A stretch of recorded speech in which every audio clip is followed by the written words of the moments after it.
Okay, wonderful. I'm going to call to order the City of Burlington Board of Finance meeting on Monday, June 16th, 2025. It's 5:01 p.m. And our first item is the agenda. Is there a motion on the agenda? Moved by Councilor Ubieder, seconded by Councilor Barlow. Any discussion on the agenda? Will we vote? Seeing none, all in favor indicate by saying aye. Aye. Any opposed, nay? Motion carries unanimously. Thank you. Moving on to our second item, which is our public forum. It is the practice of the board to first hear from members of the public in the room, and then we will go online. Is anyone here to address the public forum? No. Okay. And if you wanted to share for the first people. Hi, I'm Andrea Reeds. I'm the director at the Heineberg Community Senior Center in the New North End. And I'm running the hamster wheel along with all of you in terms of trying to figure out what is come next. And it sounds like the current plan on the table is for to close at the end of the summer and for there to be a full-time person maintained on staff to do adult programming for the city. I'm really glad to hear that. I do want to express my concern for the folks who are currently being served by CORE and currently having transportation costs covered and receiving meals 5 days a week. And that's not something we can provide at the Heineberg. And I will be looking to work closely with whomever's in that position to try to figure out going forward after CORE closes, how we can best serve those folks. I would also just like to say that we really need to work together and involve Cathedral Square, VNA, HWell, UVM, students, extension service, SSTA, GMT, and so I look forward to that, and I want to be sure that the folks that are being served at CORE are not just a sad casualty of budget changes. Thank you. Anyone else here in person would like to address the board? Seeing none, we'll go online. Anyone online tonight? Would like to address us? Please feel free to raise your hand. Okay, Sharon Busher, just checking on you. Okay. All right, so I will close public forum and we'll move on to our consent agenda. Is there a motion on the consent agenda? Moved by Councilor Carpenter. Is there a second? Second by Councilor Ubieder. Any discussion on the consent agenda before we vote? Seeing none, all in favor indicate by saying aye. Okay. Any opposed, nay? Aye. Motion carries unanimously. Moving right along, we're going to go on to our first deliberative agenda item, item 4.1, which is at our airport. It's request to execute a non-aeronautical facility lease agreement. I should practice that beforehand with Beta Technologies for an industrial building located at 25 Customs Drive. Thank you. So we've seen a couple of Beta Technologies leases, but this is by far probably the it's a different and unique one because it's a non-aeronautical lease agreement, meaning it's not actually on the airfield. There's no access to the airport. A little bit different set of rules with the FAA when we consider non-aeronautical lease agreements. And as you can see from my memo, there's just a very simple outline of an initial 5-year term with a 5-year option at an annual rate of $200,000. This is for a facility that's about 15,000 square feet. And geographically, it's on the southern side of our airport near or outside of Heritage Aviation if you're over in that space, just off of Wilson Road. We advertised this space with Donahue and Associates to see if there's any interested parties after our previous long-term tenant had vacated, which we were very sad to see them go, but they outgrew that space, which is a great thing because their business is really doing great. Also another aviation business, but that couldn't make it work with what they needed. And this space would have a very minimal lease period, no rent period of time as Beta gets ready to move in. Just a period for a couple of months, 3 months from June 1st, is what we gave them. And then their lease would start and they would move in to use this as office space and some business space for their development of their area. And I did put in a revised lease in there with a very broad red line adjustment from what was posted, which was some terminology language, some indemnification insurance language, a couple of updates in there, but the substantial portion of the lease remains the same. Thank you, Nick. Questions or comments from the board? Councilor Barlow. And thank you for responding to my email and clarifying those questions for me. Just for the public, this lease has been agreed to by Beta. It isn't a conceptual lease, it is an actual lease that we just need to execute. That's 100% correct. This, in that form, it is now an executable lease agreement. Thank you, I appreciate it. I was gonna get through these words, yeah. Excellent. Yes. Councilor Barlow, any other comments or questions from the board?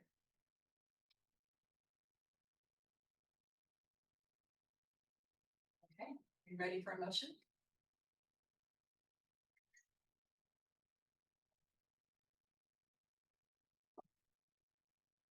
Yeah, I got it.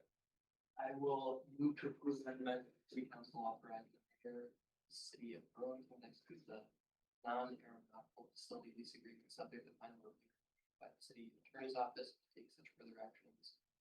And execute such further instruments of proof as informed by the city attorney's office as may be necessary for effectuate protections contemplated hereby. Excellent, good job. Thank you, Councilor. Please, or any second? Also, Seconded by Councilor Barlow. Any further discussion on this item before we vote? Seeing none, all in favor indicate by saying aye. Aye. Aye. Any opposed, nay? Motion carries unanimously. Thank you. Moving right along to item 4.2, which is a reclassification for housing program specialists within CEDO. Incoming Director Ara, right here to present on this.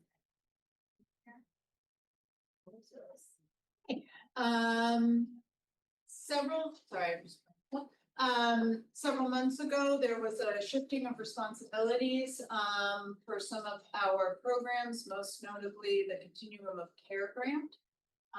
That work was delegated to, a member of CEDO staff that, not drastically, but it increased their workload, triggering a reclassification.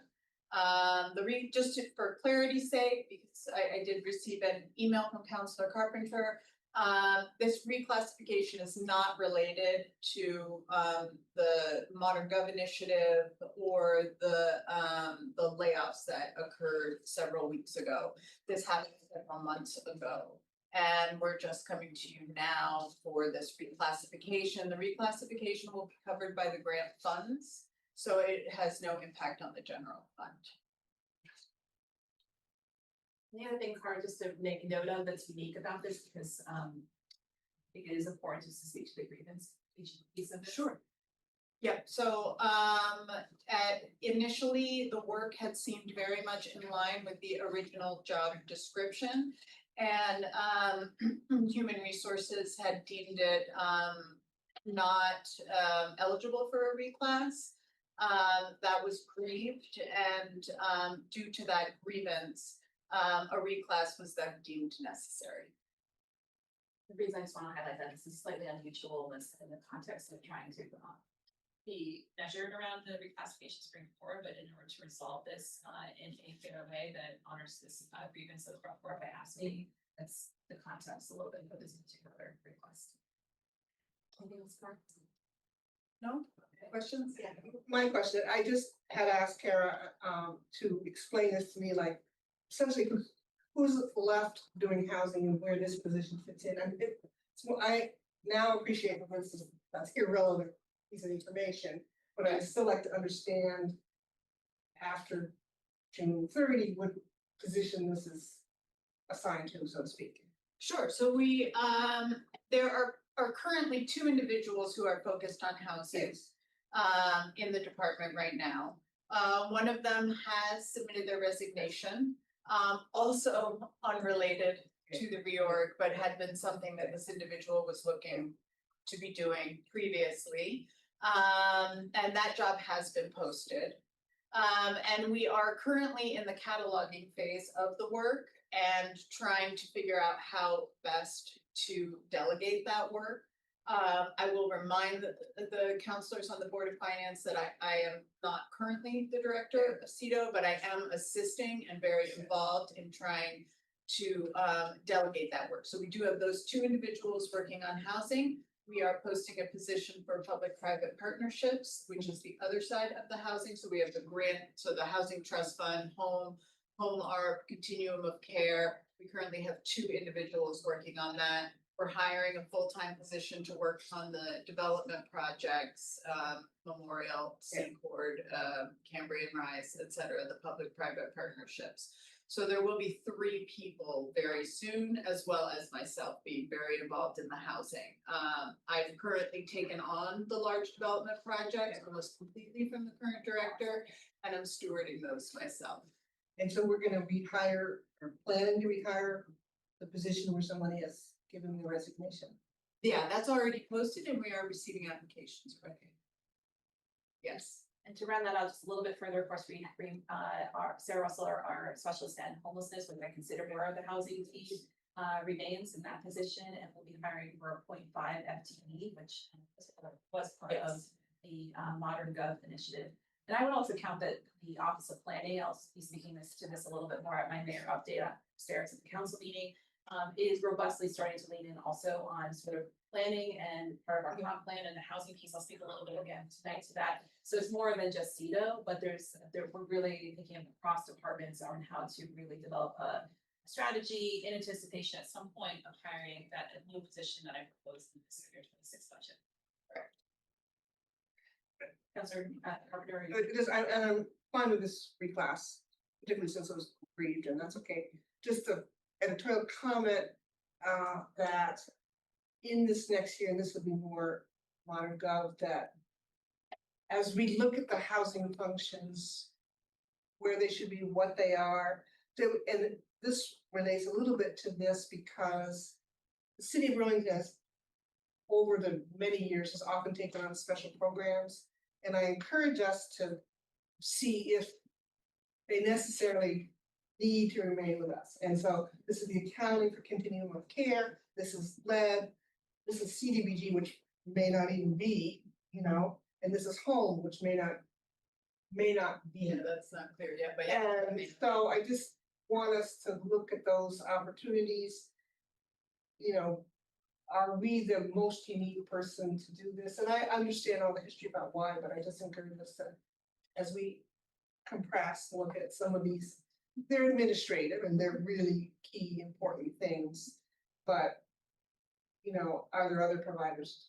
yeah, and I would agree with you. Yeah. And I think now is a good opportunity for us, for the administration and myself as the incoming director, to take sort of a fresh look and see if we're best deploying our resources to hit our goals, and knowing that one of the administration's main 3 goals is housing, making sure that we're staying focused on that and I agree, doing what a municipality can and should do versus what we already have partners who are maybe willing or wanting to do as well. Yes. Agreed, yeah, and I would be happy to connect with you offline to get your opinion. Okay, great. Okay, yeah. And just to add on the continuum of care, because we propose that Sarah Russell's role and that 0.5 come into the mayor's office, the work cataloging for that has been something that my chief of staff and I have been engaged with currently. And as we look at that and also understand where CCHA, which is the Chippy County Homeless Alliance, is versus where it was even 3 years ago, really starting to explore where that is much more organized entity. It has actually brought on staffing to support it, which it did it 3 years ago. So there's some evolution, I think, that is timely for a piece at least of that where the city may not need to be holding as much, but we also want to be strategic around obviously being the city in this county that is holding most of the crisis for homelessness, that we also always play a lead role. But what we're doing and how much we've been supporting that regional coordination is something we're diligently looking at. Versus passing this in, or giving a turn. Okay, Councilor Deezer? Just to, you said it was grant funded, general fund. That grant covers the whole position. How long do you have that? It doesn't cover the whole, what I mentioned is this reclassification will be covered by grant funds, so it doesn't have an impact on the general fund at this time. This position has several funding sources, several different ones. So the increase, where, Is coming from the Continuum of Care grant. That's federal money. Yes. We have for the minute, but. Right, I'm aware, yeah. Yeah. I understood The my minute, second part, but- yeah, no, I guess that's my question, is sort of how reliable is it, or how good do we feel about that money? I think that's a very valid question. We have sort of a list going of what seems to be most vulnerable right now under the current federal administration. CDBG is at the top of that list. And there's another position, I believe there's one, well, maybe altogether probably two FTEs worth of positions being funded by CDBG in the city right now. We do have those funds, approximately $775,000 for fiscal year 26, but in the president's current bill, there is no CDBG funding, so that would affect us in the next fiscal year. So that's the first one that we have identified and have concerns about. After that, home is probably going to be the next one that we're going to have concerns about. So I am trying to look, we're stable, I believe right now, unless there's some unprecedented clawbacks, we're stable for FY 26, but we do need to be looking at our funding sources. The team within CEDO that probably has the most insulation from this would be the lead team, because they have a 4-year grant in place, which I don't suspect is going to be clawed back. But the others are dependent on some form of annual funding that we're going to have to be looking at closely in the coming year. Other questions or comments from the board? Yeah, sorry. I'm really 50-50, but I think I'm gonna be voting against it. I just want to speak to why briefly. Seems how it has been fair enough. I'm glad that it's grant funded. I will expect the federal funds. I suspect it will pass board finance council. But I do think generally, it's not the instance that it applies to, but in general, we need to pause, do a big reclassification support across the board. Have a broader conversation about how those fit into our fiscal reality as a city. So less to do with the specific position. You know, this is good work, but we support it for those reasons. Thank you, Councilor. Any other comments or questions? Ms. Carpenter? Just relative to that. I agree that's a valid discussion going forward, but this is in the past, and I just feel to honor our contracts and our process of appeals, we should honor it. And maybe going forward, we need a serious conversation about that. Reclasses. Making a note for future board Yeah, finance, yeah. it's certainly something that we've been talking about over the last several months, and we've been trying to clear us administration around that process, but it is a timely one, so. Any other comments or questions? Is there a motion? I'll move.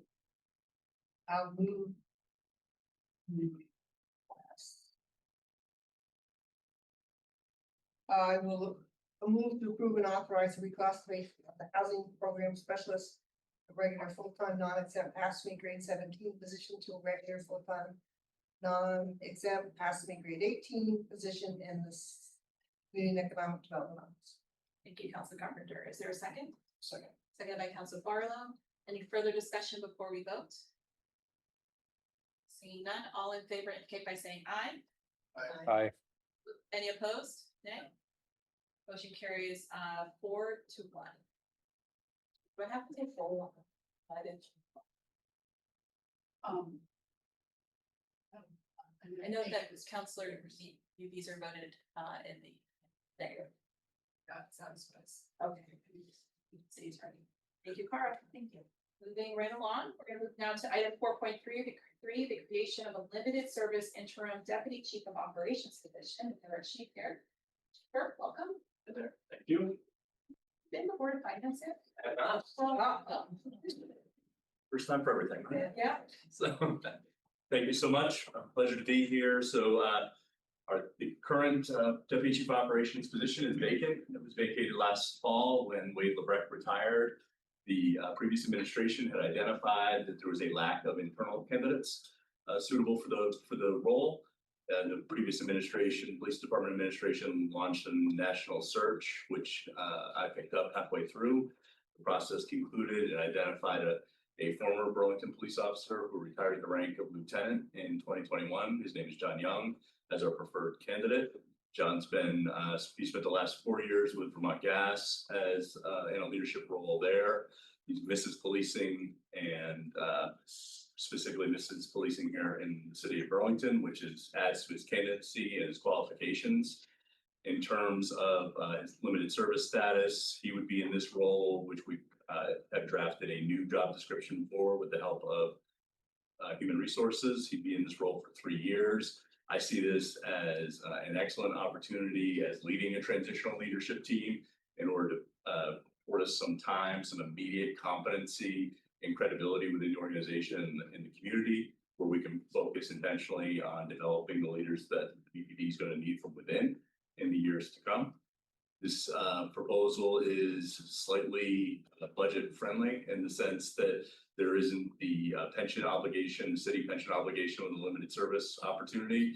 We did offer John Young step 2 on the police unified pay scale in terms of deputy chief, given his tenure, experience, and formal education.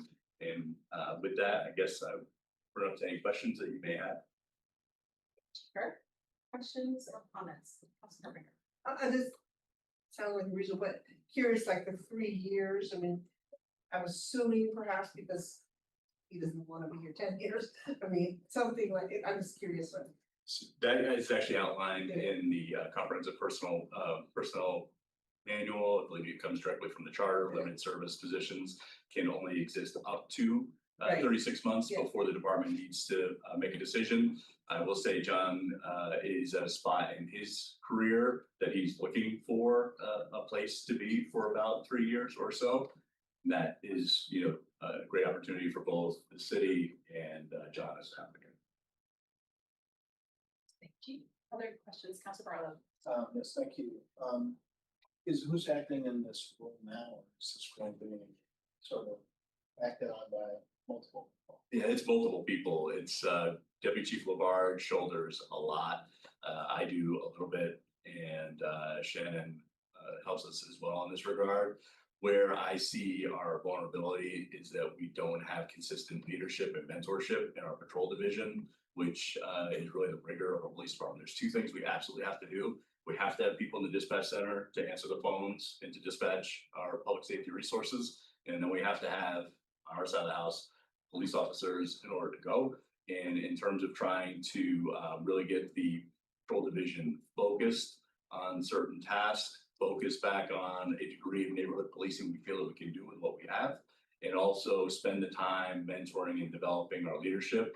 This deputy chief of operations position is quite critical. I personally held it before I left the city in 2018, and don't like operating with a vacant ring. Other questions? Councilor Travers. I'm supportive of this move. I guess I'm just wondering if whether it's you, chief, or someone else in the room, just to further explanation as to why we wouldn't just put this applicant into the vacant position, as opposed to creating an interim role. Why is it we're creating an interim position for someone who may be here for up to 3 years? So John Young, like myself, is retired from the city of Burlington, and in order to come back into a role like I did, we'd have to make a decision about no longer collecting the retirement that we've earned in order to stay on with the city. And this is a way that we can have the position filled by a qualified individual for a finite period of time, and then again, use that time to intentionally develop a pool of candidates to take these positions in the future. I'll tell you that our team has been very vocal in the sense that they want straightforward strategic leadership and a clear path to succession beyond the term that's been at the top of the police organization for the last several years. So in bringing them back in a limited service capacity, they can continue to collect their pension at the same time. That's correct. Okay. As the chief said, it's similar to how we structured his role. Right. Looks like another question. I don't have another, I mean, I think that it's some, I mean, I understood that one of the reasons that we crafted the chief's role, the interim chief's role, the way we did is because we were going to be actively hiring for a permanent role for that position. And the plan would be to have two folks here at the same time. I don't know if that is the plan for this role as well, that we would continue to, I mean, my assumption is that we will not continue to actively hire for the vacant position. At the moment, we'll ride this out at least a couple of years or so until we start looking towards the end of the year period. That's the exact plan. Okay. As well as, of course, and I'm really appreciative of, I'm not supposed to use his last title, right? So just John Young. I was trying to get all the ranks respectful, but anyway, I'm appreciative of people being willing to come back to the Burlington Police Department because that adds institutional knowledge and continuity, which is the best case scenario rather than reposting again or doing something that is further afield. This, I think, is going to be a really good dovetail moment with Chief Burke around helping us rebuild and to also cultivate leadership from within that's not quite ready for taking on these higher leadership roles. So while slightly different, to me, it's part of the overall strategy of doing a really robust leadership cultivation strategy that will retain people and hopefully be able to elevate people. So this is another piece of the strategy that we're building, and I appreciate Chief Burke's leadership here. If I could just say one last thing, just sort of thinking out loud here, and apologies for that in advance. You know, with the prior administration and prior leadership of the department, some of us have been talking about in the officer ranks, standing up part-time opportunities, ways that we don't have right now, or perhaps even limited service opportunities. If this is a model that would work even amongst our officer ranks, where if retired officers are interested in coming back to serve Burlington, just to note that not only here the process of the deputy chief position, but if there's other roles within the department, if we go that way, maybe this is a model that be looked at least on a temporary basis. Just a thought. Any other questions or comments? I feel like a motion. Well, Councilor, what would you like to say? I would like to move to approve the creation of an interim deputy chief of operations and limited service, non-union, full-time exempt position in the police department with a pay grade on the PUPS scale at the deputy chief grade. Thank you, Councilor Barlow. Is there a second? Seconded by Councilor Carpenter. Any further discussion on this item before we vote? Seeing none, all in favor indicate by saying aye. Aye. Any opposed, nay? Motion carries unanimously. Thank you very much. Thank you, Chief. Thank you. Moving on to item 4.4, which is our Department of Public Works, a technical services reorganization. So Laura standing next to us. Laura, here she comes. Okay, checklist for you guys. So another reorg. This is actually to change a senior public works engineer position down to a regular public works engineer position. So in the operational efficiency study, our group had a pretty minimal finding saying that our staff to management ratios were a little low, but didn't really have any recommendations coming out of that. We have a unique opportunity that one of our senior public works engineers left their position recently, and this is now vacant.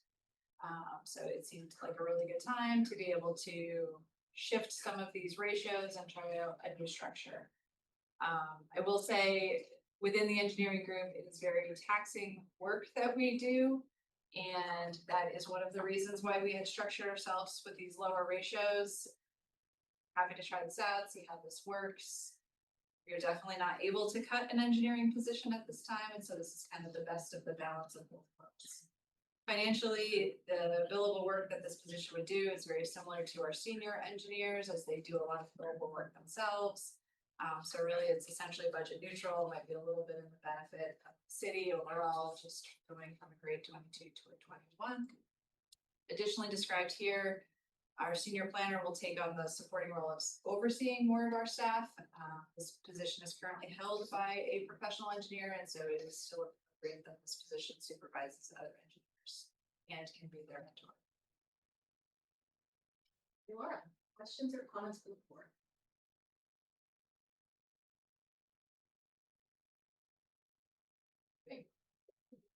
That might be the first, Laura. Yes.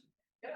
Well, I do appreciate, and again, just these new classifications, just in terms of context, are to me a little bit dissimilar to a reclass where we're adding more. It was grievance in the prior one. This one is a net, maybe slightly benefit, as Laura was saying. So to me, these are slightly different around why we're advancing them, just in the larger context of the really deeply difficult decisions we had to make in preparation for fiscal year 26 with the layoffs. I just want to say that for the record, that these are, I consider them slightly different, and wanting to make sure that's clear to the public. So if you are all ready, then I will seek this motion.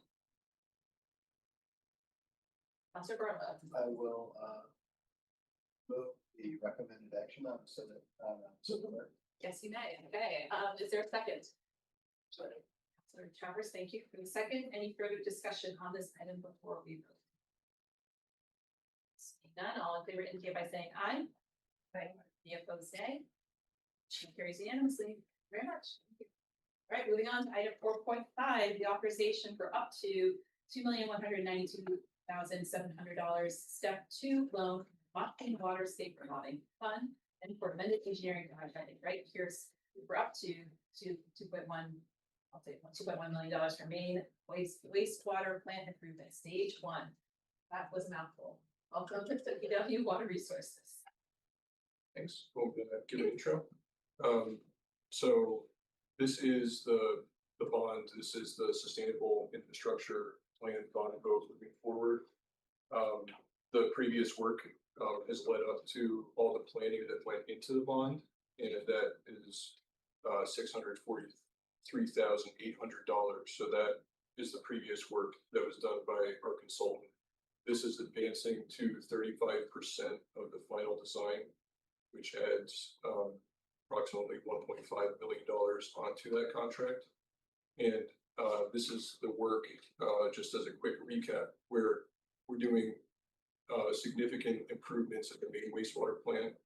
The most notable improvements are adding aeration tankage as well as a secondary clarifier to increase the capacity to allow for bringing the east wastewater plant over. And we're also adding tertiary treatment. So those are kind of like the new, pretty, I think, great improvements that we're moving towards. Other stuff is also very important because it's the crumbling infrastructure that we're replacing. Maybe not as, as elegant to the eye.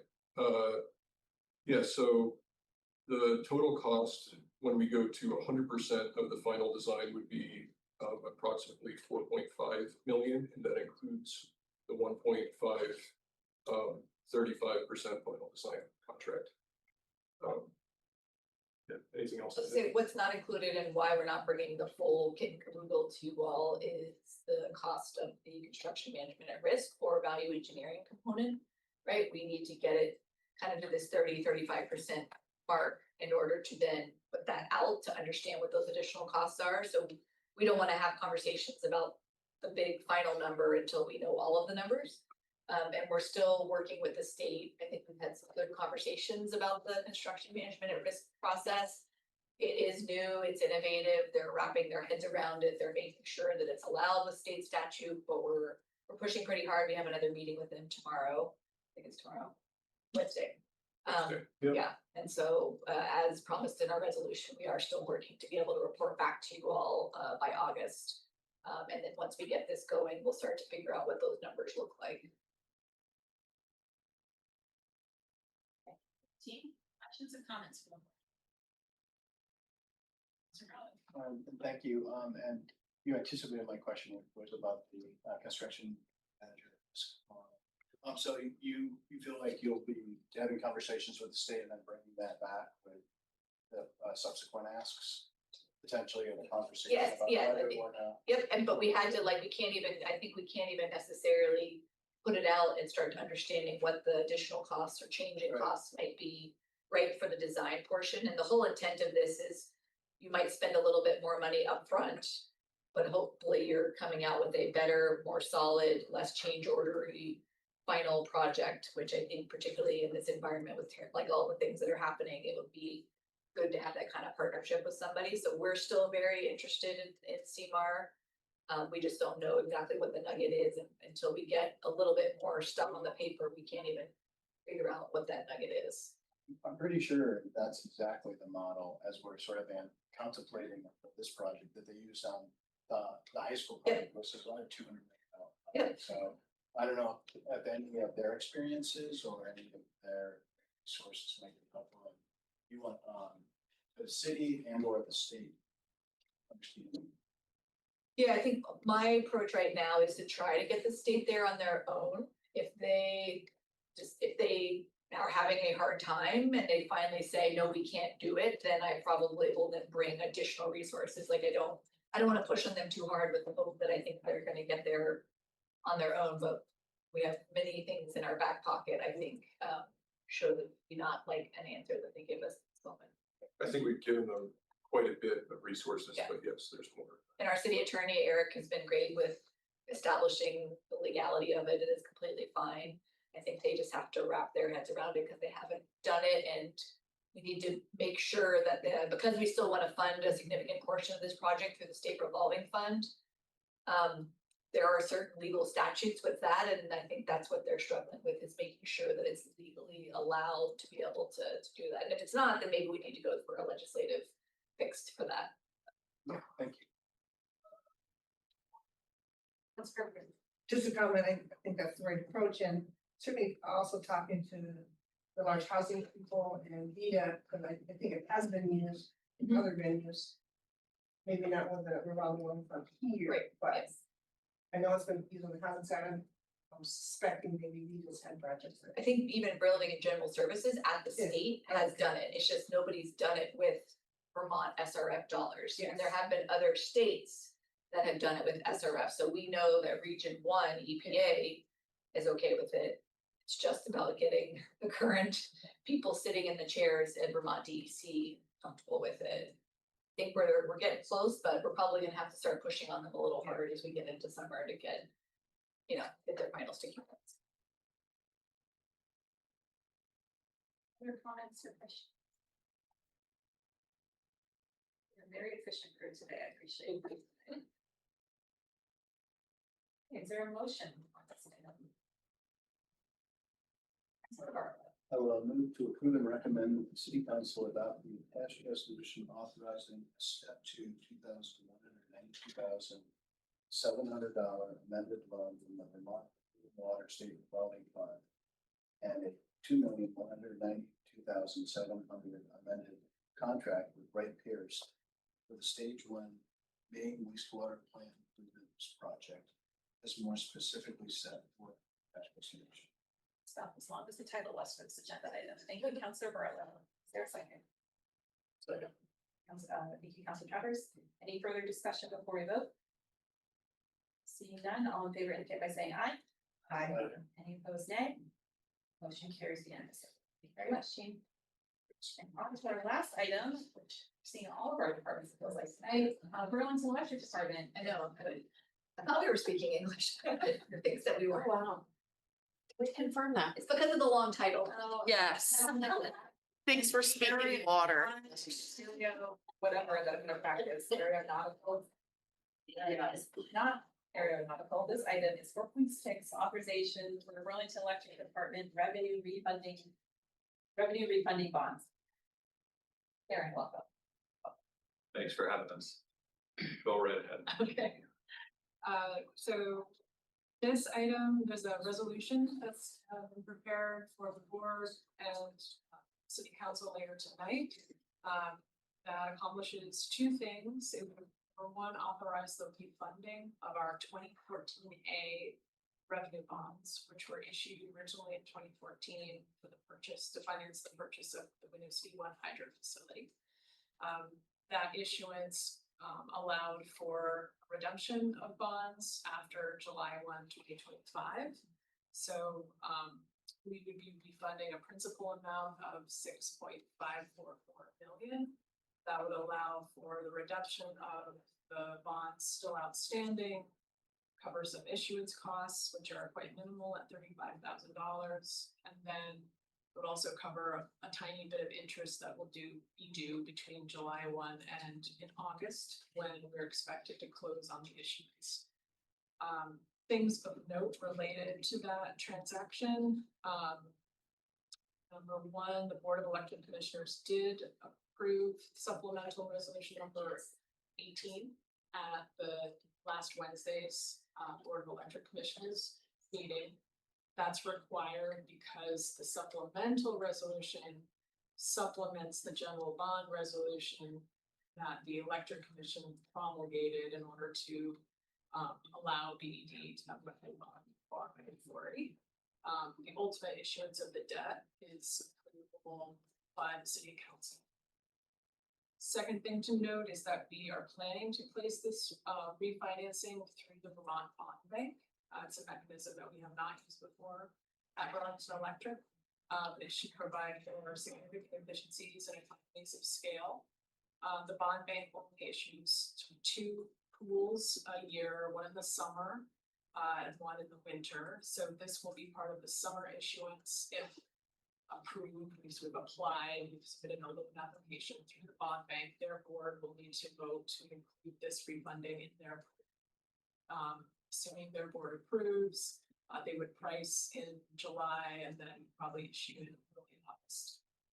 And we would have, you know, the mayor's office, CAO would have an opportunity to kind of, review the pricing prior to closing to make sure that it does in fact offer the savings that we're anticipating.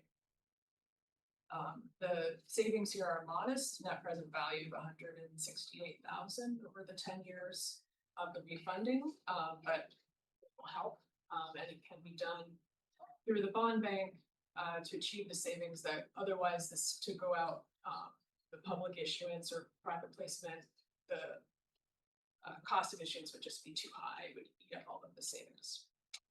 And then the third thing to note is that all bond bank issuances are subject to what's known as the state intercept.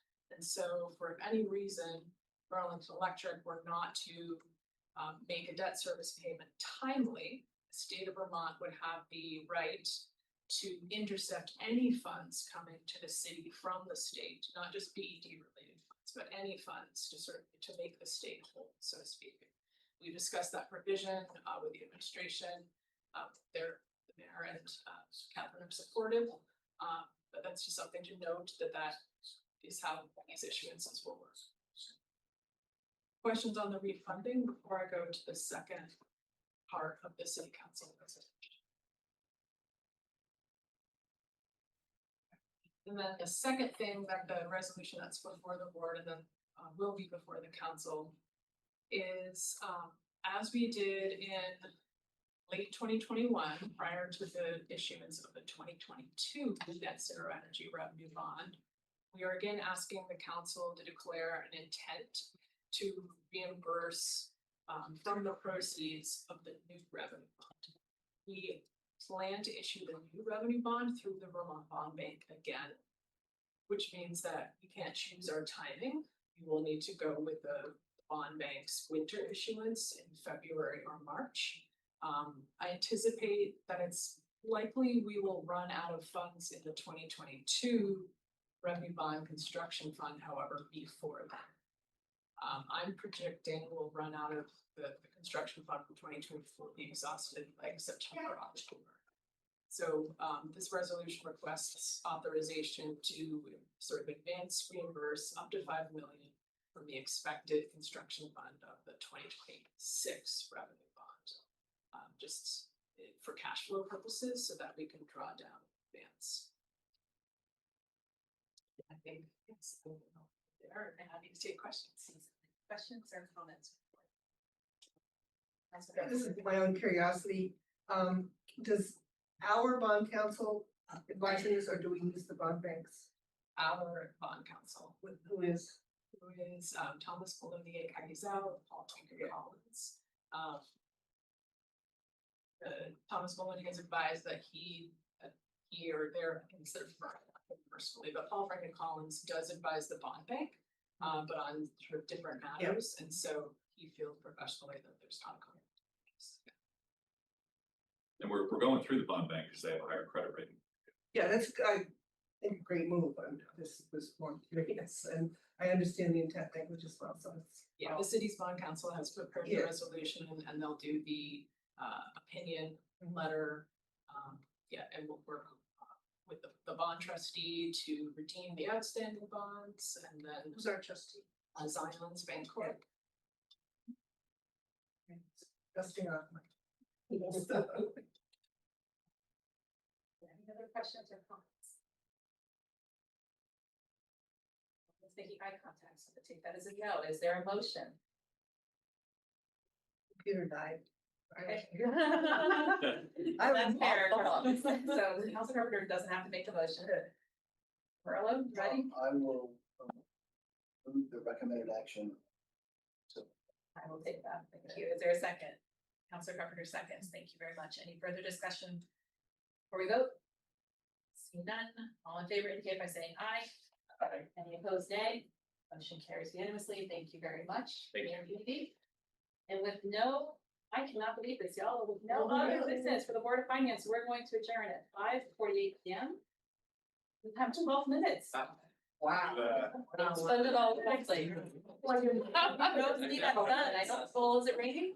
It's still sunny. It's still sunny I see outside. some sun. What, we don't record. Thank you.